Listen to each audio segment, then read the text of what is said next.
दोस्तों नमस्कार, आप देख रहे हैं बीबी न्यूज़ और मैं हूं आलोक कुमार। और आज मेरे साथ हैं जिला औरंगाबाद के भाजपा के जिला प्रवक्ता आदित्य श्रीवास्तव। और आज आमंत्रित किया है हमने इन्हें अपने न्यूज़ रूम में, ताकि कुछ विषयों पे इनसे चर्चा हो सके। तो आदित्य जी, स्वागत है आपका। बहुत बहुत आपका धन्यवाद, नमस्कार। सबसे पहले मैं बीबी न्यूज़ चैनल को आभार प्रकट करना चाहता हूं और आपके जितने भी दर्शक हैं उन्हें भी बहुत बहुत मेरा धन्यवाद और शुभकामनाएं। जी, अभी जो एक बहुत ट्रेंडिंग विषय है जी। इंडिया और भारत, जी। नाम जो बदलने की प्रक्रिया कुछ चल रही है, तो इंडिया शब्द से क्यों आपत्ति है भाजपा को?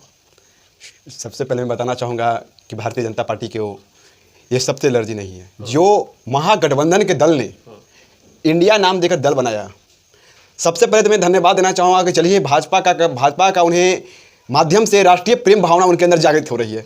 ये वही दल थे, यही दल थे, कांग्रेस यही दल था जब भारतीय जनता पार्टी नरेंद्र मोदी की सरकार के नेतृत्व में जब हमने 370 धारा को निरस्त करने का काम किया, तो वही इन्होंने विरोध करने का काम किया है कि ये भाजपा को तोड़ने, ये देश को तोड़ने का प्रयास करने के लिए किया गया। इन्होंने 370 धारा को निरस्त होने पर इन्होंने विरोध किया था। यही दल हैं। जब हमारी भारतीय सेना surgical strike air strike Pakistan जैसे देश पर करती है, तो भारतीय फौजी पर यह प्रश्नवाचक चिन्ह लगाते हैं कि वहाँ पर सर्जिकल, यही इन्हीं के नेता, इन्हीं के दल के नेता सिंधु हमारे फौजी भाइयों पर प्रश्नवाचक चिन्ह लगाने का काम करते हैं।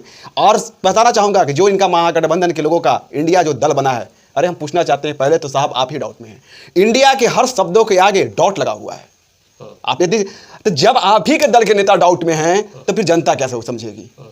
तो खुद समझ सकते हैं, खुद डाउट में, हर इंडिया का हर एक शब्द में इन्होंने डॉट लगाया है, तो आप समझ सकते हैं। तो जनता को बलगलाने का काम कम करें। और यहाँ की जनता आपकी समझ चुकी है, आपकी कपटी नीति को समझ चुकी है। और आने वाले समय में लोकसभा 2024 के चुनाव में इसका परिणाम को देखने को मिलेगा। और दूसरा चीज़ मैं बताना चाहूँगा कि आप जिस तरह से इंडिया इन्होंने बनाया, ठीक है, आज आप इंडिया का राग अलाप रहे हैं साहब, ठीक है, बहुत अच्छी है। हम ऐसा नहीं कि हमें को इंडिया बोलने से विरोध है, लेकिन आप ये हम पूछना चाहते हैं कि आपने देश में कोई भी नीति आती है, आप हमेशा सनातन धर्म पर प्रश्नवाचक चिन्ह उठा देते हैं। अपने दल के नेताओं को क्यों नहीं मना करते हैं? इसका मतलब आप हैं कि समाज को तोड़ने का धर्मनिरपेक्ष राजनीति करना चाहते हैं। धर्म में लोगों को बांटकर अपनी राजनीति वोट बैंक को बटोरकर आप चाहते हैं कि मैं सत्ता का सुख भोगूं। ये कदापि होने वाला नहीं है। आने वाला समय में भाजपा आपको करारा जवाब देने का काम करेगी 2024 में। आपने इंडिया शब्द वाले पे तो जवाब दिया। ऐसा कहा जाता है विपक्ष के द्वारा कि भाजपा धर्म और जाति की राजनीति करती है, इसके बारे में क्या? आज तक ने भाजपा ने धर्म और ना जातीय समीकरण की राजनीति करने का प्रयास किया है। और सबसे बड़ी विडंबना है कि जो आपने जातीय समीकरण की राजनीति की बात कही, जिस राज्य से हम बिलोंग्स करते हैं, बिहार राज्य से, यह दो राज्य उत्तर प्रदेश और बिहार जो दो राज्य है, ये जातीय समीकरण की राजनीति में इस तरह से बंधी हुई है कि मैंने कहा जाए तो बिहार और उत्तर प्रदेश की जनता के लिए एक अभिशाप है। इसलिए अभिशाप में बताना चाहूँगा कि भारतीय जनता पार्टी कभी भी किसी को जातीय समीकरण को देखकर और किस जाति का आदमी है उसको देखकर भारतीय जनता पार्टी को प्रमोट नहीं करती है। भारतीय जनता पार्टी जमीनी स्तर के कार्यकर्ताओं को प्रमोट करने का काम करती है और जमीन से जुड़कर काम करने जाए। आप देखिएगा भारतीय जनता पार्टी जो भी योजना लेकर आई है, सारी जाति सारे समुदायों को लेकर योजना लेकर आई। अच्छा, तो एक बात मैं पहले प्रश्न से इसको कनेक्ट करना चाहूंगा कि INDIA, ठीक है, सब पे आपने बताया डॉट लगा। जी जी जी, ठीक है जी, ऐसे बोलते हैं उसको इंडिया, जी, ठीक है जी। पर आखिर ये नाम बदलने का जो ये चला जी, खबर चली कि नाम, अब मैं ये नहीं कह रहा हूँ कि ये खबर जो है भ्रामक खबर है या ये खबर का क्या सत्यता है, ठीक है, पर ऐसा चल रहा है। तो इसके INDIA के बाद ही ये चलना स्टार्ट हुआ। भारत G20 में भी हमने देखा कि हमारे आदरणीय प्रधानमंत्री नरेंद्र मोदी जी जहाँ बैठे थे वहाँ पे भारत शब्द लगा हुआ था जी। तो इस पे क्या है आपका राय? पहले बता दे रहे हैं आपको भारत का अर्थ क्या होता है। भारत का अर्थ यह है, भा से होता है भारत, से भा से हुआ आपको ज्ञान, और रथ से हुआ लिप्त, ज्ञान में लिप्त। यह हमारा संस्कृति सभ्यता का, हमारे सनातन धर्म का, ऋषि मुनियों का समय से नाम दिया हुआ है भारत। तो हमारा ये नाम जो है, इस नाम को हम आगे बढ़ाना चाहते हैं कि हमारा देश भारत, इंडिया शब्द नहीं था, मानते हैं कि पार्ट था मेरे देश का नाम, इसको इनकार नहीं कर रहे हैं, इसको इनकार नहीं किया जा सकता है।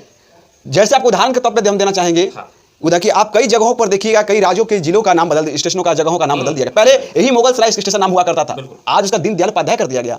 तो क्या उसका राजनीतिक समीकरण बदल देंगे? ये तो गलत चीज है।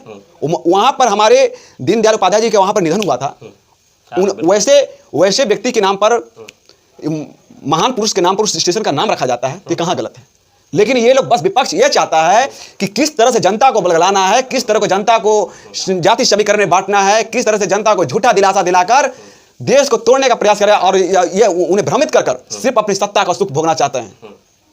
तो आपसे हमारा अगला प्रश्न ये होगा कि इंडिया मतलब INDI है, खैर मैं इंडिया बोल रहा हूँ मैं भी, तो INDI है जहाँ डॉट है जी, मतलब मैं विपक्ष की बात कर रहा जी। हूँ।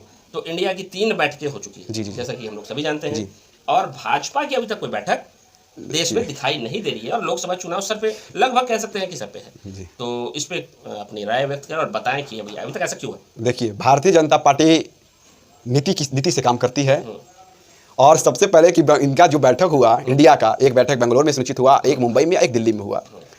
अभी तक ये 28 दल की इंडिया बना है मिलकर। तो मुझे सबसे बड़ा हास्यास्पद ये बात को लगता है, जो दल अभी ये तय नहीं कर पाए हैं कि मेरा दल का नेता शिरोमणि कौन होगा। केजरीवाल अपना अलग दावा पेश करते हैं, आम आदमी पार्टी, ममता बनर्जी अपनी अलग दावा पेश करती हैं, आपको कांग्रेस अलग दावा पेश कर रही है। तो जिस तरह से इन्होंने नीतीश कुमार को कहा गया है कि ये कहावत मुंगेरी लाल के हसीन सपने, नीतीश कुमार के साथ वही होने वाला है। माननीय नीतीश कुमार हमारे जो बिहार के वर्तमान मुख्यमंत्री हैं, वो बस समझिए कि वो नेता नहीं रहे, वो परिस्थिति के नेता बन गए अब। अच्छा, इस पे मैं एक बात कहूँगा, G20 समिट था, अभी क्लोजिंग सेरेमनी हुआ था G20 समिट का 2-3 दिन पहले। उसमें महामहिम राष्ट्रपति द्रौपदी मुर्मू के द्वारा सभी मुख्यमंत्री आमंत्रित थे। उसमें कई लोग पहुंचे, कई लोग नहीं पहुंचे। खैर मैं उस पर बात नहीं करूँगा। हमारे बिहार के मुख्यमंत्री पहुंचे, नीतीश कुमार, वहाँ माननीय प्रधानमंत्री जी के साथ उनकी रिश्ते काफ़ी करीब होते दिखाई दिए। जो बाइडन से जान पहचान कराना, परिचय करवाना, कई चीज़ों को करवाना, वो था उसमें। तो उस पर क्या कहेंगे? देखिए, क्या जो आप कह रहे थे मुंगेरी लाल के हसीन सपने, तो क्या नीतीश कुमार जी रुक कर रहे हैं क्या वापस? देखिए, इनका कहना बड़ा मुश्किल है। बताए भी हम आपको बोले ही कि अब ये नेता नहीं रहे, अब ये परिस्थिति के नेता बन गए। इनको सिर्फ अपनी सत्ता, अपनी कुर्सी प्यारी है।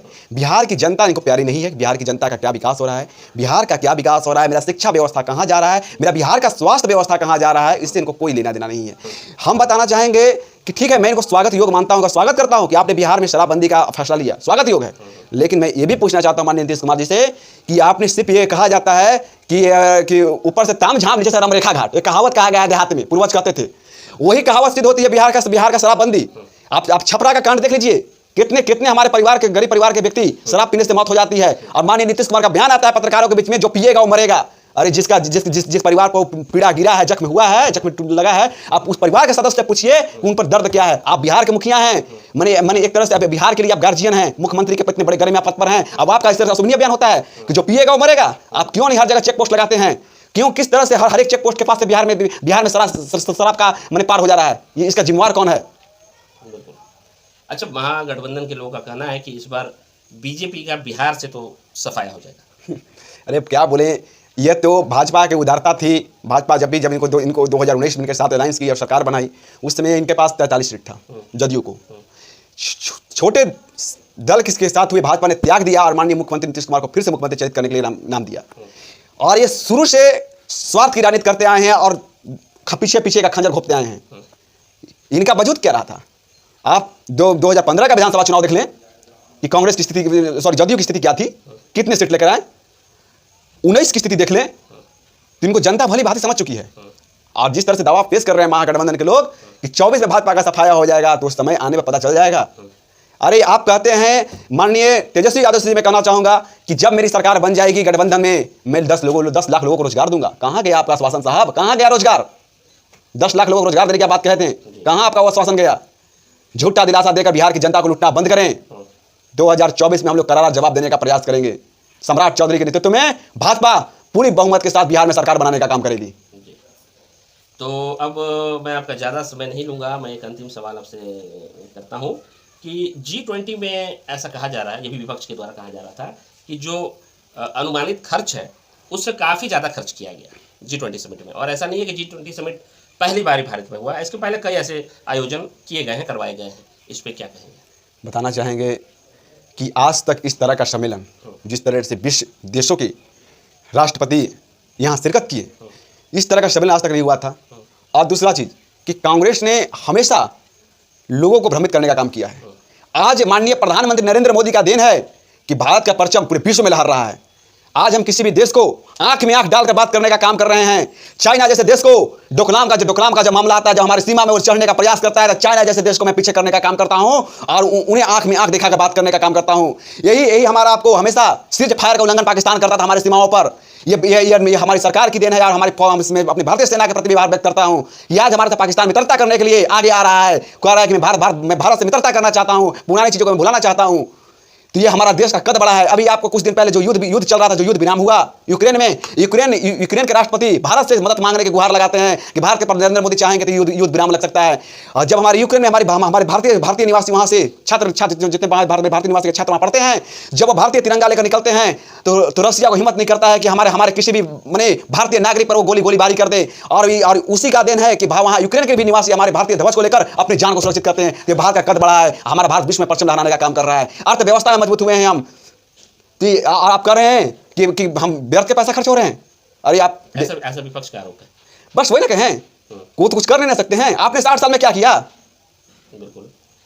तो बहुत सारे कयास और आरोप मौजूदा केंद्र सरकार पे भी लगाए जा रहे हैं, जैसा मणिपुर हिंसा पे और हरियाणा हिंसा पे, नूह वाला कांड हुआ, उस पर भी कुछ बताएं। जो यह घटना घटी उस पर भी भाजपा पूरी तरह से अपना नेतृत्व को जिम्मेवारी दी है कि उसका पूरी तरह से जांच हो, उचित जांच हो, और इस जो भी दोषी पाए जाएंगे उसके खिलाफ हम लोग उचित विरोध करने का काम करेंगे, उन्हें दंड दिलाने का काम करेंगे। आज तक भाजपा ये काम नहीं की है। लीपापोती का काम हम लोग नहीं करते हैं। जो हम लोग हमेशा जनता के विकास के लिए, देश के विकास के लिए, देश के प्रगति के लिए और लोगों को जोड़कर रखने के लिए हम लोग काम करते हैं, और हमारा ये प्रयास रहता है। चलिए आदित्य श्रीवास्तव जी, बहुत धन्यवाद आपका हमसे बात करने के लिए। ये थे आदित्य श्रीवास्तव, जिला प्रवक्ता भारतीय जनता पार्टी औरंगाबाद जिला बिहार से।